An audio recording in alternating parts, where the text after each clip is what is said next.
भारतीय जालिये से 31 शहरी शहीद 57 जख्मी हुए। DGISPR लेफ्टिनेंट जनरल अहमद शरीफ चौधरी का कहना है, भारत का मकरू और घिनौना चेहरा सबके सामने आया हो गया है। कम ज़र्फ़ दुश्मन ने बच्चों, खातिन और बुजुर्गों को निशाना बनाया।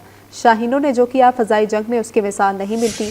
भारतीय फ़ज़ाइया के 3 राफेल समेत 5 तैयारे तबाह किए। पाक फ़ौज का कोई जानी नुकसान हुआ, न किसी तैयारे को नुकसान पहुँचा। भारत के गुज़श्ता शब सिविलियन आबादी पर बुज़दिलाना और अफसोसनाक हमले में शहादतों और ज़ख्मियों की तादाद में इजाफ़ा हुआ है, जिसमें अब तक की इत्तलात के मुताबिक 31 मासूम शहरी शहीद हो चुके हैं और 57 ज़ख्मी हो चुके हैं। ये हमला, ये 6 और 7 की शब भारत का सबके सामने बेनकाब करती है कि हमारा दुश्मन इतना कम ज़र्फ़ और बुज़दिल है कि अपने सामने मद्दे मुकाबिल फ़ौज से लड़ने की बजाय वो रात को बुज़दिलों की तरह छुप कर मासूम शहरियों को और आबादियों को निशाना बनाता है। बात तो अब साबित हो चुकी है कि ट्रांसनेशनल टेररिज्म और किलिंग्स में भारत किस तरह इन्वॉल्व है, और ये बात सिर्फ हमारे सामने नहीं बल्कि दुनिया के सामने शवाहिद और सबूत के साथ साबित हो चुकी है।